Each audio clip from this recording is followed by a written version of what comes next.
Cenas de refugiados estão cada vez mais comuns por todo o mundo. E por isso, a Netflix resolveu investir pesado em Estado Zero, sua nova minissérie focada em discutir a fundo esse tema. Vem com a gente que o papo de hoje está imperdível. Aí, legal. Eu gostei que você virou canhoto, né? Vem com a gente. Bidestro, Lancelote. I think they've done something to my sister. If I were you, I would run, because if I ever lay eyes on you again, I'll destroy you. Salve, salve, galera! O papo de hoje é sobre a série Stateless, que chegou ao Brasil com o nome Estado Zero. É uma produção original da Netflix e que pra gente foi uma grata surpresa. Na minissérie, Sophie, interpretada por Yvonne Strahovski, é uma aeromoça que está fugindo de uma seita. Em paralela à jornada de Sophie, somos apresentados a um afegão, Amir, interpretado por Faisal Bazir, que junto de sua família busca melhores condições de vida. Já do outro lado dessa história, nós conhecemos o Cameron Sanford, que é interpretado pelo Jay Courtney, que vive um pai cansado de seu trabalho e que aceita o desafio de trabalhar como agente de um centro de detenções de imigrantes na Austrália. O problema é que lá, todos eles são vítimas de um cruel sistema de imigração e vão precisar enfrentar diferentes obstáculos para tentar sobreviver. A Sophie é baseada na história real de uma australiana chamada Cornelia Rawl, que foi detida por engano em um centro de imigrantes da Austrália enquanto fugia de uma seita religiosa. Por falar nessa seita, eu queria ressaltar que eu achei sensacional. Porque quando você conhece a seita, na boa, ela parece tipo uma casa de repouso que dá aulas de forró pra gente maluca, cara.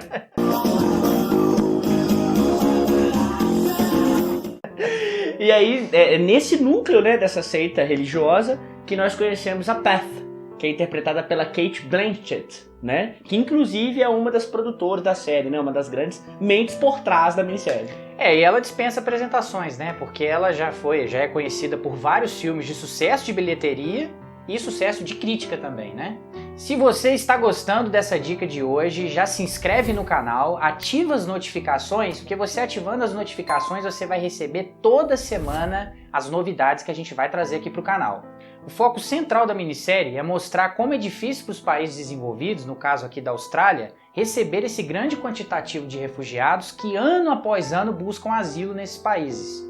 E por outro lado, mostra também como é difícil para os refugiados, que estão desse outro lado da moeda, digamos assim, que muitas vezes estão fugindo de guerras, de perseguições, de conflitos familiares de países que têm religiões extremistas, e que acabam vendo nesses países desenvolvidos a única opção de refúgio. Exatamente. Esse negócio de não ter opção é que é uma situação muito complicada, né? Sim. Porque a gente até vê, por exemplo, como que funciona essa questão dos atravessadores, dos coiotes. Quer dizer, os refugiados, por não terem outra alternativa, a não ser tentarem uma vida melhor em países melhores, acabam se colocando em situação de poderem ser explorados, terem o dinheiro roubado, arriscarem a própria vida, né? Atravessando a natureza, lugares ermos, para tentar chegar nos países sem a certeza de que eles serão bem recebidos. E com medo de serem deportados de volta para os seus países de origem e serem executados, presos, até mesmo estuprados por questões políticas, religiosas e culturais. Nós precisamos destacar algumas atuações. Dentre elas, a gente destaca o Amir, interpretado pelo Faisal Bazir, que atua magistralmente na minissérie, e até o seu arco, a sua história ali, da sua família, realmente se torna até um símbolo ali na série, né? E acaba sendo muito bem trabalhado. Outra atuação que a gente tem que destacar é a do Jay Courtney. Nem fala, que inclusive me deu até medo, porque eu tenho a teoria de que o Jay Courtney é o cara mais zicado de Hollywood, Sim. Porque ele tem potencial, ele foi uma grande promessa, só que todo projeto que ele participava flopava. Então você tem o Duro de Matar, o Esquadrão Suicida. Quando eu vi o Jay Courtney no treino, eu falei, ih, cara, essa série não vai dar em nada. Mas, pelo contrário, ele aqui em Estado Zero, o personagem dele, o Cameron Sanford, tem nuances muito interessantes.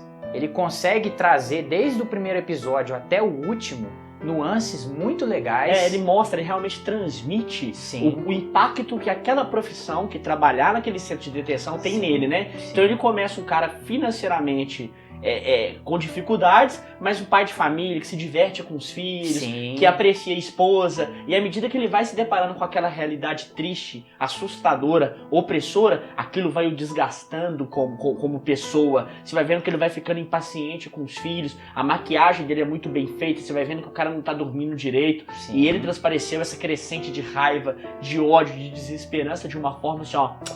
Além do Sanford, nós temos, né, dessa perspectiva dos funcionários envolvidos com essa situação, a personagem Claire, interpretada pela Asher Keating, né, que mostra que mais ou menos igual está o Sanford, ela vai mostrando o desgaste que aquele trabalho vai tendo para ela, né, porque ela é chamada para assumir o centro de detenção, que é um centro de detenção considerado desorganizado, Sim. e ela realmente, você vê genuinamente que ela está bem intencionada, né, só que ao mesmo tempo é difícil da personagem equilibrar ter que ser firme, ter que ser forte, ter que ser muitas vezes até autoritário quando tem que ser, mas sem perder o seu lado humano. O problema é que ela se vê envolta, como vários setores públicos, até aqui do Brasil mesmo, daquele excesso de burocracia. Quer dizer, são famílias, são crianças, são idosos, precisando de uma ajuda, precisando de uma atenção, e ela não consegue dar atenção devida porque ela se vê simplesmente presa atrás de uma pilha de formulários, de uma pilha de papel,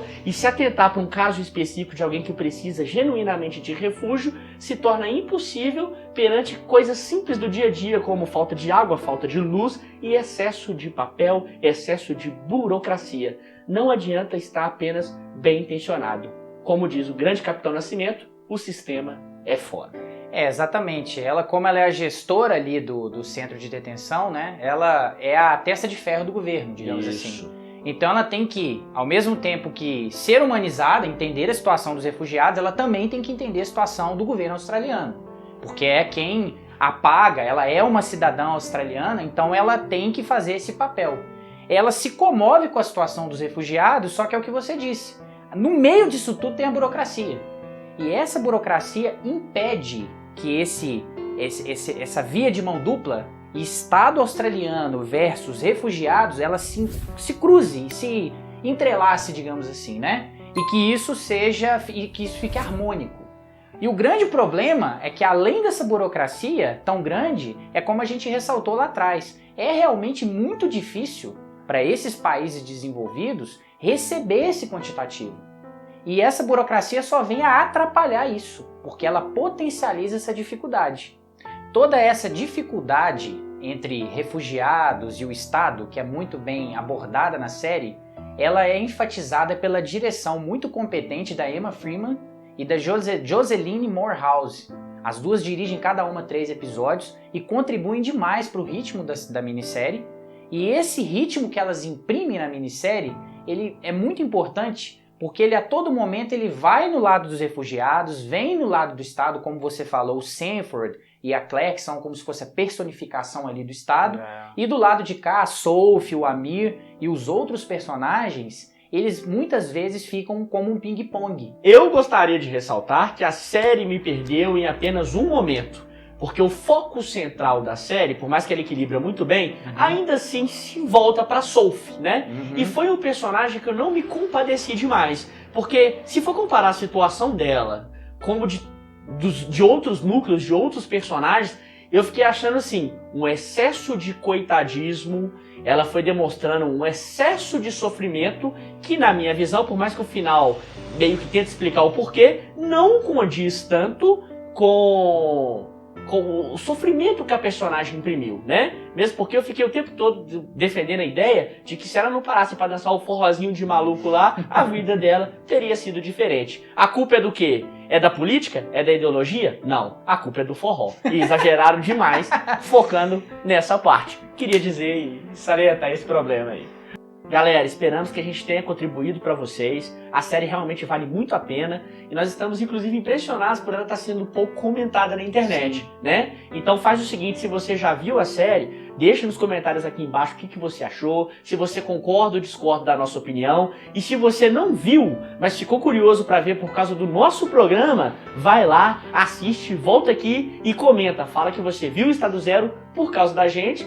Deixa o seu comentário que com certeza a nossa proposta é de propor uma reflexão, de ver o cinema mais do que como entretenimento, como transformação. E ajuda a gente nessa empreitada aí.